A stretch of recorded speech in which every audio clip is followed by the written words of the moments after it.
Our show sponsor for starts and sits is Aspire Drinks. If you go to aspiredrinks.com using the code Dween, you can save 15% on all of your orders. I just bought a 27-pack variety edition because there's so many different good flavors. It's green tea power energy drinks, less caffeine, more benefits, the refreshingly unextreme energy. Go and get some today using code Dween, and let's get back to the video. Welcome in, Dween Nation. This is your host, Justin Paez, alongside Janoah, Agudelo, and week 8 is here. Ladies and gentlemen, that is a surprising fact, a fun fact, and we're just excited to discuss our starts and sits for another week.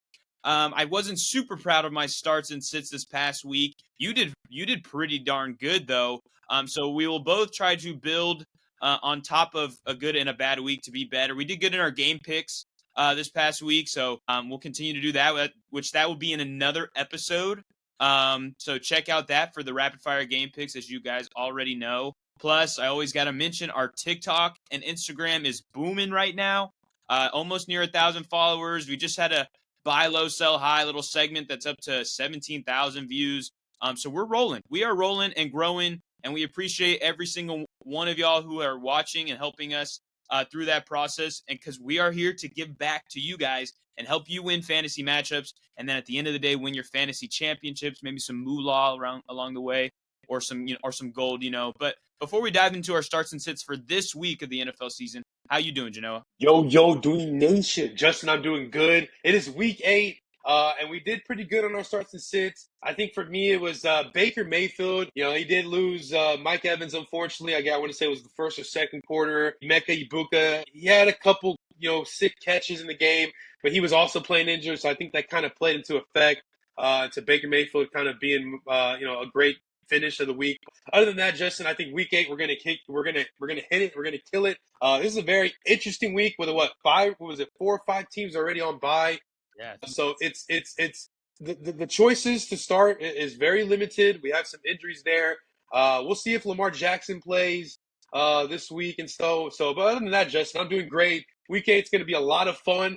We do have a little bit of a revenge game on Sunday Night Football that we can talk about in our next episode, where Aaron Rodgers going against his former team, which I'm excited to see. I wish it would be in Lambeau, Justin. It is unfortunately going to be in Pittsburgh. But other than that, Justin, it's going to be a fun week, and I'm so excited for these slate of games. Yeah, and let's start by diving into our starts and sits of the week here. We always start off the top with quarterback, so we will do so. And I have Daniel Jones, Indiana Jones, as his name has been coined now, which sick nickname. That's a great nickname, and now it's finally well-deserved for Daniel Jones, who to me, I'm not saying he will be, but he is the current MVP for me. Like, the Colts offense has been phenomenal. I was looking at a stat where their offensive production is only behind the 2007 Patriots right now, the team that went undefeated and lost in the Super Bowl to the Giants. So their offense is clicking unlike what we've seen in a long time, and it's been behind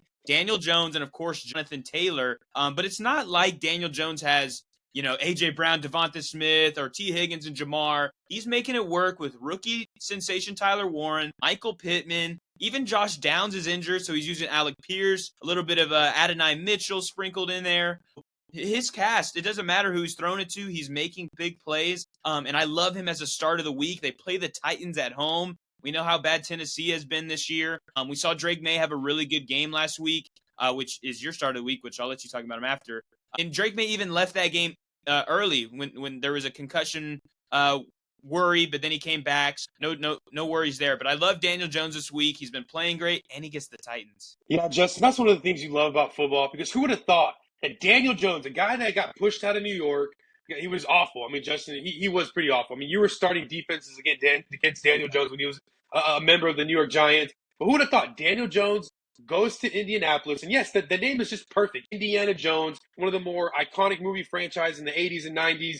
And now you have Daniel Jones there in Indianapolis, leading a 6-1 record, the best record in the AFC. And their only loss was to the Rams, and he's on fire. And the supporting cast is pretty good. I mean, it's not, decent. It's not like all-star worthy, but it's pretty good. You got Tyler Warren, Michael Pittman Jr., who are pretty good. And you got Jonathan Taylor, who's leading this offense right now, one of the best running backs in football. When you have that, I think Shane Steichen has now been able to develop this offense as best as he can. This is kind of what they envisioned, I believe, when they drafted Anthony Richardson. But now Daniel Jones, he just looks phenomenal. He looks very fluid, very comfortable.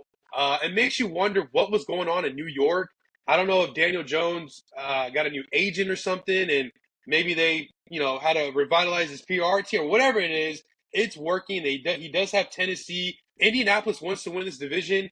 I'm a big Texans fan, but they're falling down the standings. They won the division in back-to-back years. You got Jacksonville that's meh. And then you have the Tennessee Titans who just fired their coach with only one victory through 7 weeks of the season. And I love it. Daniel Jones is going to be on fire.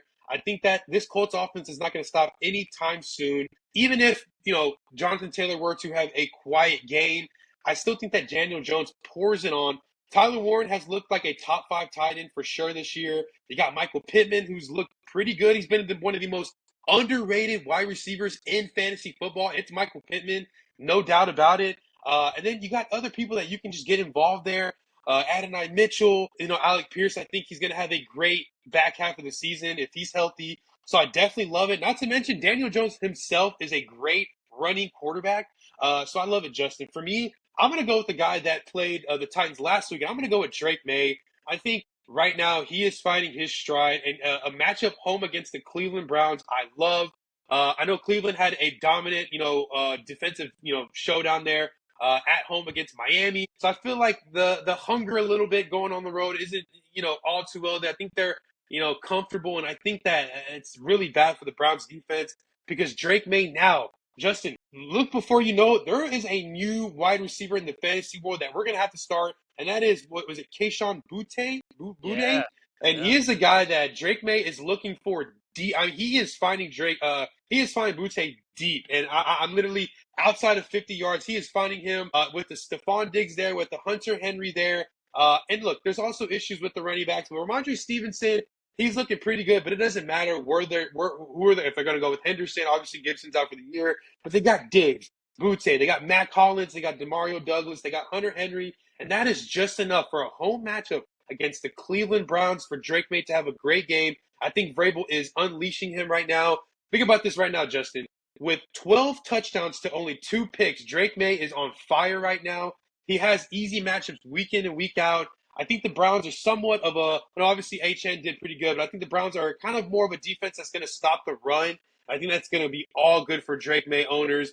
The only thing that obviously is a start here. The only thing that Drake May, I'm concerned that Drake May doesn't do good is because maybe the Patriots defense dominates this, rookie-led quarterback with Dylan Gabriel there, this offense for Cleveland. But other than that, I kind of think this is like Cleveland's going to make it somewhat of a good game, somewhat close. And I think that Drake May is going to pour it on passing. I think he's most definitely going to go over 300 yards with 3 touchdowns.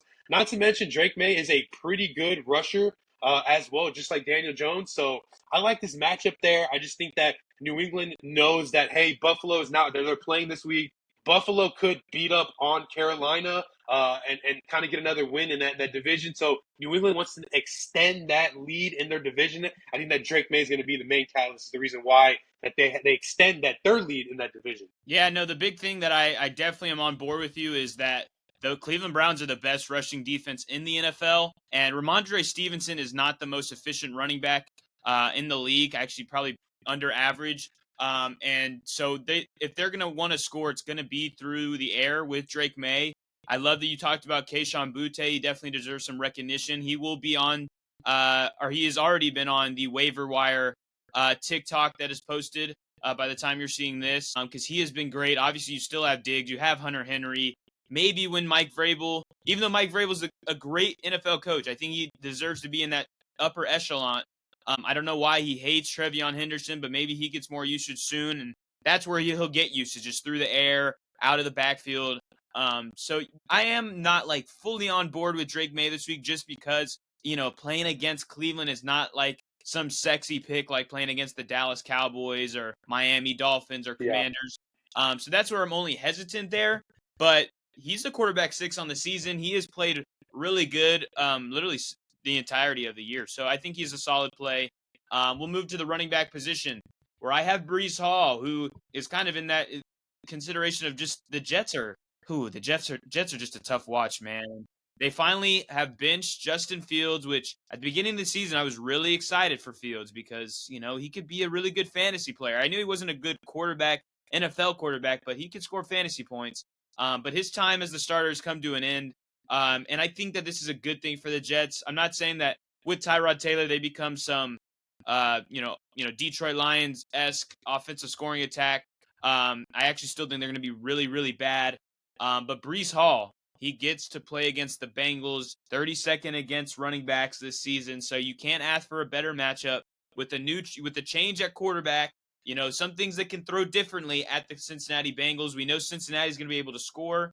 And Breece Hall's getting all the touches in the backfield for the Jets. So if it doesn't happen this week, this is one of those make it or break it weeks for me with Breece Hall. If he doesn't get it done this week, I'm having serious doubts on him even being a top 15 running back rest of the season. Yeah, Justin. I mean, I love it. I think Brees Hall's a guy that you just have to start every week. Even if you have other guys on the bench, I mean, Brees Hall is just that bell cow back there in New York. You got to believe that at some point the Jets are gonna get a victory. And against Cincinnati here, Cincinnati is very vulnerable and they're beatable. I know they looked okay last Thursday night against Pittsburgh. But you know what? I mean, hey, was it Jalen Warren had a pretty good game against Oh, yeah. them? I think he had over 100 yards. He even was really good outside of catching some big time passes. And this is a game where Aaron Rodgers went ballistic for like 3 touchdowns. So, Jalen Warren, I think he was coming off an injury, still was able to have a pretty good game there. I think what was it? Jordan Mason had his best game of the year so far against Cincinnati. Let's see, what was it? Detroit. I think Gibbs and Montgomery were able to. Montgomery had a great game. So yeah, we definitely love that. I think was it Josh Jacobs had 2 rushing touchdowns against them. Yeah. So I definitely love it. Aaron Glenn and this franchise, they're 0-7, and we weren't thinking the Jets were gonna make the playoffs, but we thought they were gonna at least be like 2-3 or 2-4 or something, Justin. And this game, with we're saying that Fields is not going to be playing. They're going to need to rely on Breece Hall because Garrett Wilson, I mean, he's questionable, but with the hyperextended knee, it looks like he could miss another week or two. So they're going to need to rely on Breece Hall. For me, I'm going to go with J.K. Dobbins, and quietly, J.K. Dobbins has been one of the best running backs in fantasy football. He gets a lot of touches there, 123 yards on the year. He's got 4 rushing touchdowns. And in a matchup, Justin, I like against the Dallas Cowboys there. I think it's going to be a great, great day there. They're home. Even Scatterbo there, even with Jackson Dart going crazy last week, Scatterbo was still able to get a touchdown there against the Broncos. And I think that this week, J.K. Dobbins can do the same thing. And look, I know R.J. Harvey did score a touchdown out of I think it was a receiving touchdown last week, but he does not get rushes. He only gets about 2 or 3 rushes a game. And so J.K. Dobbins is the clear-cut guy there. Sean Payton believes in him. And I think that this matchup against the Dallas Cowboys is so tasty for him. And I love it. I think that on the road, the Cowboys defense is going to struggle. Obviously last week, Dallas was able to stop Bill Krosky-Merritt. I just think that's one of those weeks where a bad defense has a good, a bad defense plays good. But I think next week that this defense is going to go back to playing bad here in Denver. And I think that J.K. Dobbins is going to definitely go over 100 yards. And definitely get 2 touchdowns. Yeah, well, the big issue for the Commanders last week as to why they didn't play well against the Cowboys was, for one, they were down pretty quickly to the Cowboys because the Cowboys' offense is good. And so they were down a little bit, so JCM didn't get the usage we'd want him to. And then when you don't have Terry McLaurin, your wide receiver 1, you don't have Deebo Samuel, your wide receiver 2, then you don't have Noah Brown, your wide receiver 3. You're depleted well enough that you're right. Even a bad defense will play good, and I think that was the case here. And then for Denver, we just saw that offense go bananas. Even though they were shut out in the fourth quarter until the fourth quarter, then put up 33 points in the fourth quarter, and maybe that one quarter, the comeback victory over the Giants, sparks this offense as to what we kind of thought they would build on after year 1 with Bo Nix. And so that leads to J.K. Dobbins, who has been really efficient as a running back this year. He's going to get all the touches, and you're right. They're playing the 29th ranked defense for fantasy football running backs. So I like Dobbins a lot this week. We'll move to another Denver Bronco, who is my start of the week at wide receiver, and that is Courtland Sutton. He has obviously played just really solid. He's been a really safe player. He's not getting you 25-plus points a game. He has had a couple of absolute duds where he had like 1 catch. But most of the time he finds himself in that range of 12 to 18 points. But this week, against the Dallas Cowboys is just a really good matchup, and a matchup where I think he will finally get above that threshold, which you would still be happy with 18 fantasy points from Cortland Sutton. But I think this week we get to see that over 100-yard mark, maybe a touchdown or two. Like, I think it's that good of a game. I do think Dallas is still going to be able to score against a tough Denver Broncos defense, just because you have all those weapons with Dak and Fergie and CD and George Pickens and Javonte. Like, they have to still get in the end zone. And for Denver to fight back, it's going to be with Cortland Sutton. Yeah, Justin. I mean, Cortland Sutton is Bo Nix's go-to guy. Even with the Troy Franklin or Marvin Mims, I think that he is going to get back on track there. I think he had a pretty solid game last week against New York. I wasn't too good, but it was all right. He is always going to be Bo Nix's go-to guy there. And we're obviously picking on the Cowboys defense. We go with J.K. Dobbins, and you go with Cortland Sutton. I mean, their defense, like I said, had a good performance last week. They're a bad defense that had a good performance at home last week against a hurt offense. I think this upcoming week in Denver, it's going to be much, much different there, Justin. Denver has become one of the hottest teams in the league. Bo Nix has become one of the hottest quarterbacks in fantasy football right now. I think that their confidence, the momentum is at an all-time high. Sean Payton has figured out this offense. So that's why I had J.K. Dobbins as my running back, and you have Cortland Sutton.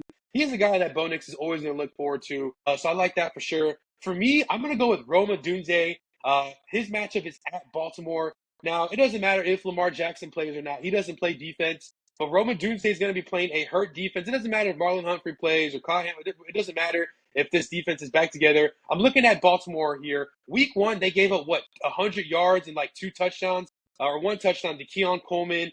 And then a couple weeks later, obviously Amon-Ra St. Brown had a great game against them. And then when they went to Kansas City, 4 different receivers scored there against Baltimore. And then not to mention when my Houston Texans went there, I want to say it was 3 other receivers scored. It was Jalen Noel, Nico Collins, Higgins as well scored. And I feel like, this secondary is not going to be able to stop receivers. And I think that Rome Odunze, he had a quiet game last week. Didn't do too much. Only had a few receptions there against the Saints. And this week he's going to have a bounce back game against the Ravens. And I think that this Ravens defense, they're just going to be bad all year. I think that their offense is going to need to bring them out of the games. So if Lamar Jackson plays or not, it doesn't matter. This Bears offense is going to keep rolling there. They've won 4 straight, and now they go on the road to play the Ravens. I think Rome Odunze is just destined to get over 100 yards and a touchdown there. Caleb Williams is going to be able to get some extra time there to throw in the pocket. As like I mentioned, this Ravens defense is depleted. They have lost all confidence. Even with the bye week, I'm still not buying that they're going to be back to this Baltimore Ravens defense. Unfortunately, I picked this team to win the Super Bowl, but it has been complete opposite. With not having won in a month, their only victories against the Cleveland Browns. Their defense has allowed, 41 and 38 and 37 and 44. I mean, it's just not going to stop with a Ben Johnson-led offense. Rome Odunze is destined to have a great wide receiver 1 finish this week against the Ravens. Yeah, no, I really like Rome. I mean, going into his bye week, so after weeks, the first 4 weeks, he was the wide receiver 3 in fantasy football. It was looking up as to him being that kind of next guy that you picked in the 7th, 8th round, and now he's your wide receiver 1. But coming off the bye, it's been 2 straight duds, and it's unfortunate because Caleb Williams in this offense is actually progressing really well, and I think I would attribute his 2 bad games to how much they've started to utilize the rushing attack. We've seen DeAndre Swift have such a big presence over the last 2 weeks. He was top 5, I believe, in each of the last 2 weeks. And when you look at this game, unlike against Washington and against New Orleans, Chicago was up. They were up in those 2 games.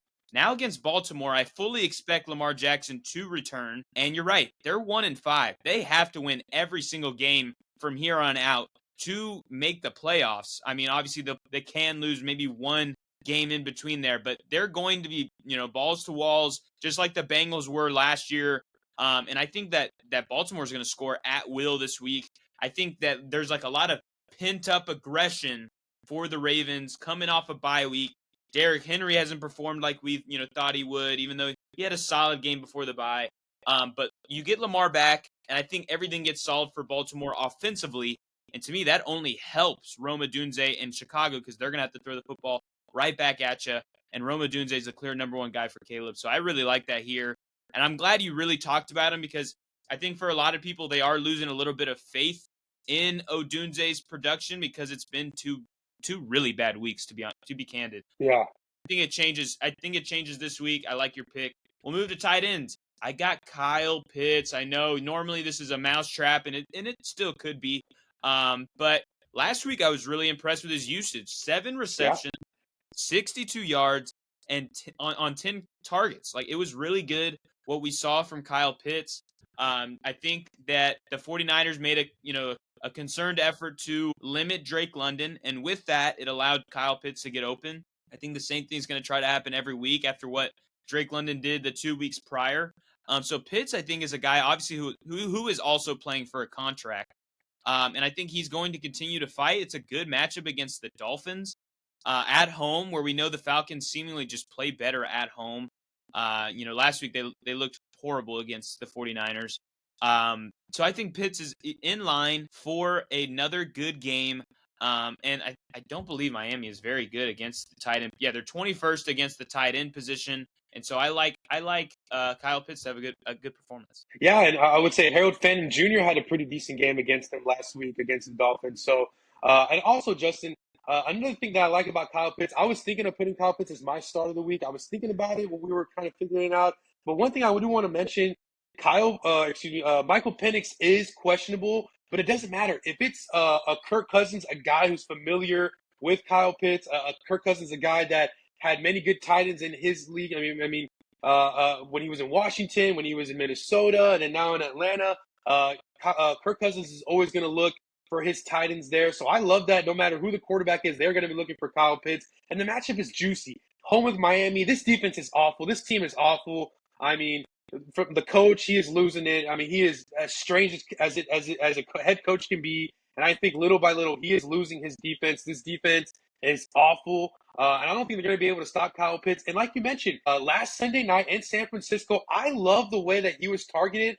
This was a way I've never seen Kyle Pitts targeted in his career. Obviously last week we were expecting a little bit more Drake London. But he had 10 targets, but so did Kyle Pitts. 10 targets, 7 catches, 62 yards in a game where they only scored 10 points. If this was a shootout, Kyle Pitts would have definitely, Justin, went over 100 yards and potentially could have scored a touchdown there, Justin. So definitely like Kyle Pitts. The Falcons, they play so much better offensively at home. Obviously, Bijan Robinson's going to have a great game. Maybe Drake London as well. But you can't underestimate Kyle Pitts, he went to Florida, so he's facing a Florida team at home. So I like it, Justin. I like it.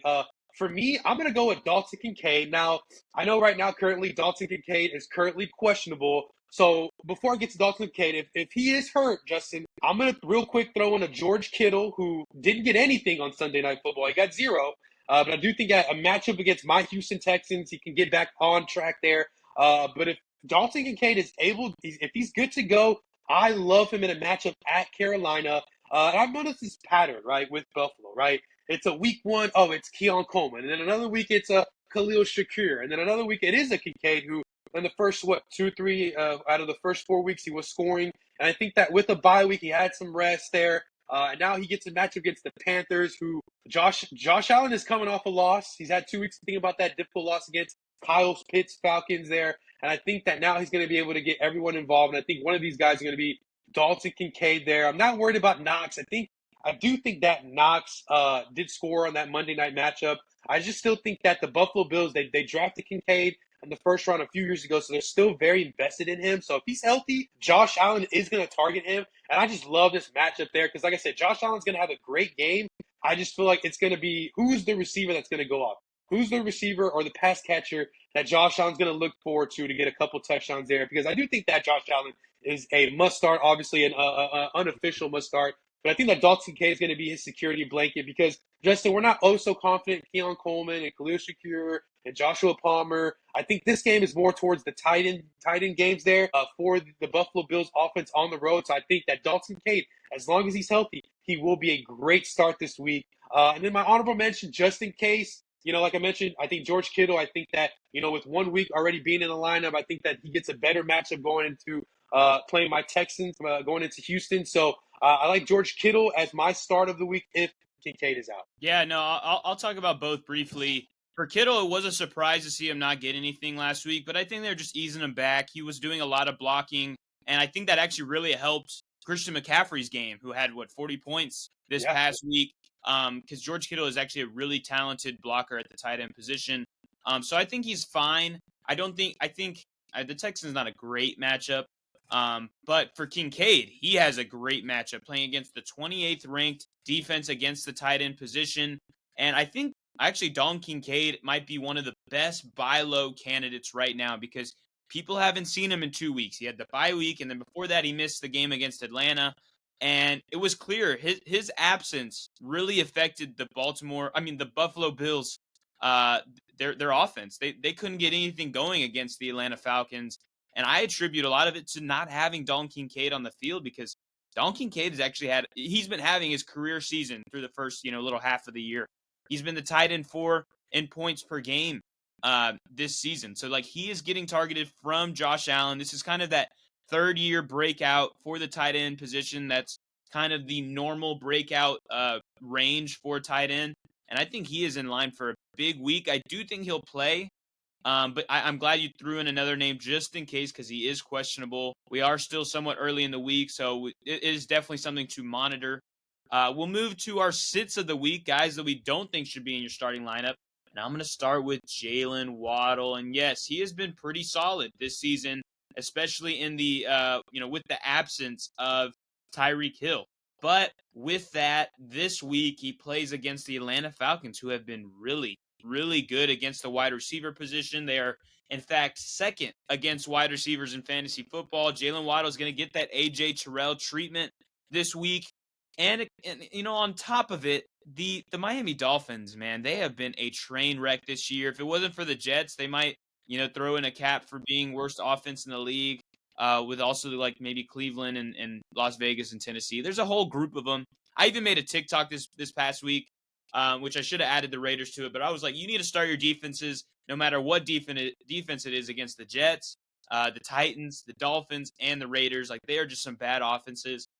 So I think you get a weakness against a strength, which weakness being the Miami Dolphins offense against the strength, the Atlanta Falcons secondary. So I just don't love Jalen Waddle this week. Yeah, Justin, in our main league, I had to trade Jalen Waddle because he's in an untrustable offense with an untrustable quarterback.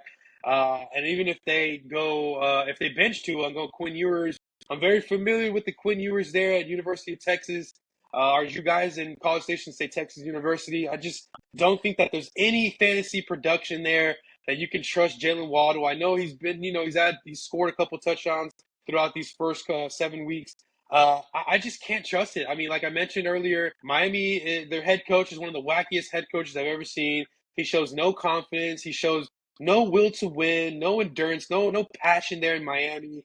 It is a dumpster fire there. They're looking to probably, with no Tyreek Hill there, Jalen Waddle's value goes down tremendously as well. It's just untrustable. I mean, it's just untrustable against Falcons defense is pretty solid there. I know, yes, they got gashed up by Christian McCaffrey, but come on, that's Christian McCaffrey. But hey, they locked up Josh Allen in the second half a few weeks ago. They had a couple good games along this season as well.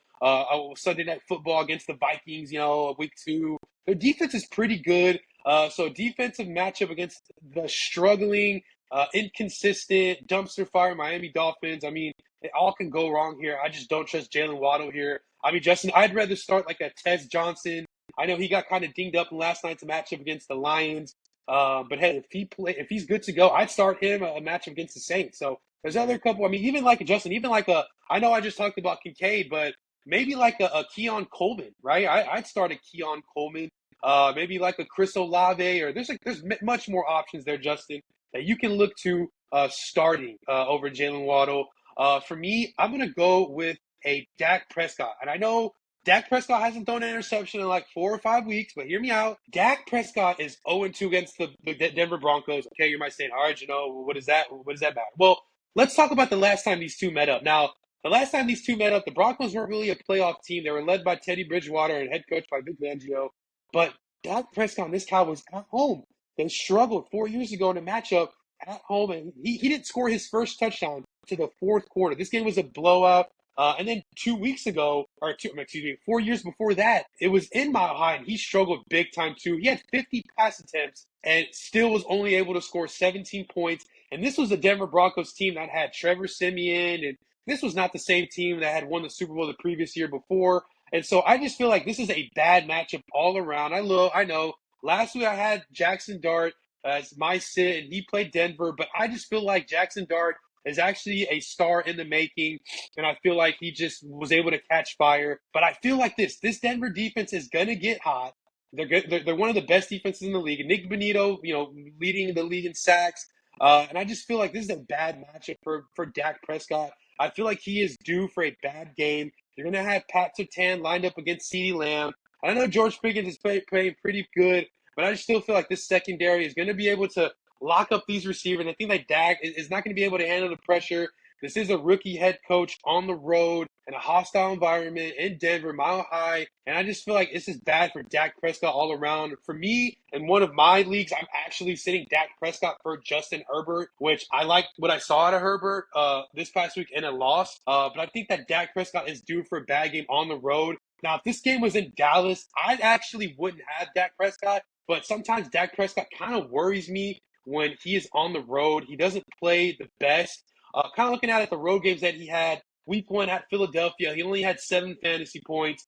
And then we go to week 3 at Chicago. He did okay, but he only had 14 points scored as a team for. But then he had a pretty good game at the Jets. Come on, it is the Jets. He did pretty good at Carolina, but these are two defenses and two teams that their defenses it really isn't all that good. But then you go to Denver, and I'm a little concerned for Dak Prescott in this matchup. Just like I mentioned, the environment, the defense, the scheme. Sean Payton, familiar with the Cowboys when he was a part of the New Orleans Saints. They had, some pretty good matchups there. I remember a Thursday night football matchup that the Cowboys won against the Saints, and so I know Sean Payton's very familiar. This defense is very familiar with Dak Prescott, and the fact that he has struggled 2 times in his career against two different phases of the Denver Broncos. These two teams didn't make the playoffs. And I just feel like it's going to continue with a Denver Broncos team that is looking to make the playoffs, leading the Chiefs currently in their division. One of the best teams we've seen this year. Bo Nix is on fire. This defense is on fire. So that's why I'm concerned for Dak Prescott this week. Yeah, I would definitely have a temper expectations for Dak just because you're right. On the road against a tougher defense. I know Jackson Dart did go off. But I think that was kind of just like the late game push that made that game just super crazy, especially for Bo Nix. Yeah. I can't say I would label Dak as a sit just because of how good he has been this year. And with all the weapons he has, it is pretty impressive to see just how stacked really this offense is. And honestly, the best part about Dak Prescott for fantasy purposes is how bad the defense has been this year. And I think Denver's going to be able to score pretty easily. And with that, we're going to have to see some Dak Prescott throwing the football. And with CeeDee Lamb locked up, I think George Pickens is in line for a big day. And I think that they're probably going to connect on a touchdown or two.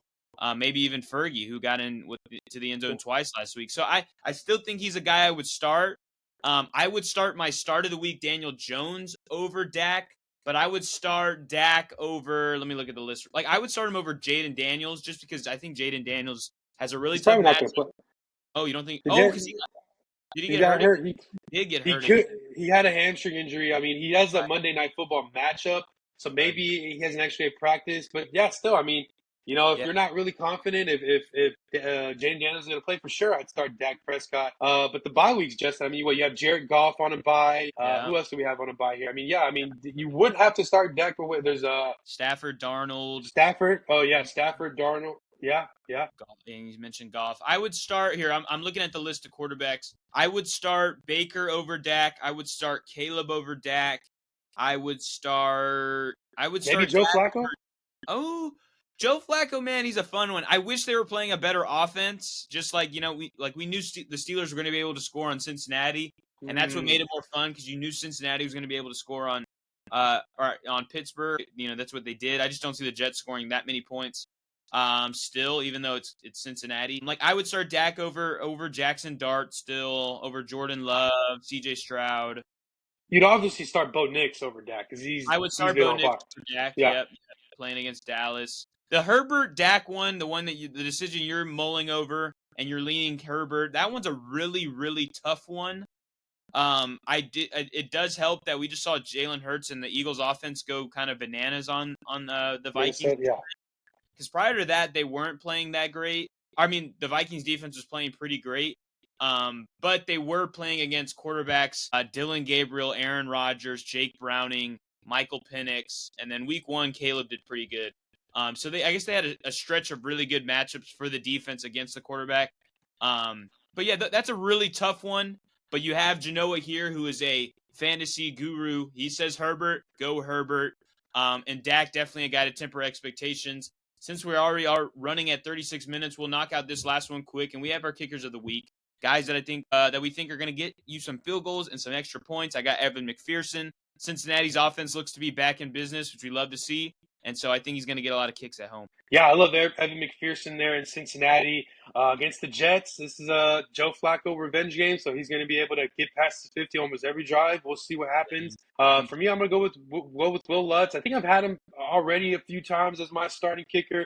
I love the matchup at home against Dallas. And, we have our Broncos a lot today, and I just feel like Broncos are going to have a great game, great day, and all around. Bo Nix, J.K. Dobbins, Cortland Sutton, and even Will Lutz. I feel like he's going to get some field goals there. Hasn't had the best fantasy season, Will Lutz. If I'm looking here, in some leagues he has not gotten over double digits, and some he has. But I think that this week he is all across fantasy leagues. He will go over double-digit fantasy points, so that's why I'm going to go with Will Lutz. Yeah, that's my bad. I totally didn't switch the graphic. But yeah, Will Lutz I think is a good pick. They host the Cowboys, which he's kind of talked about pretty fully in this episode. We have a lot of Denver Broncos and Cowboys to discuss. But I think there's going to be a lot of scoring there. I did mess up the graphic there, though. But Will Lutz is your start of the week. I like it there. Dween Nation, those are our starts and sits of week 8 of the fantasy football season. Man, it just keeps flying by, y'all. Hopefully you're doing good. But even if you're not, keep fighting the good fight because you can still make it. This is not the point where your season's over. So keep fighting.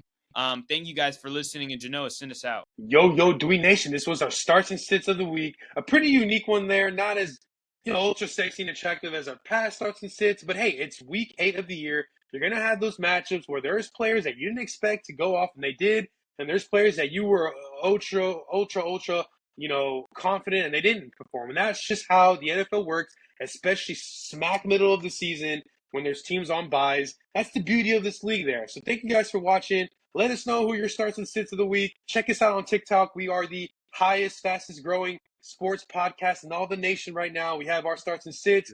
But thank you guys for watching. We love you guys. And as always, peace.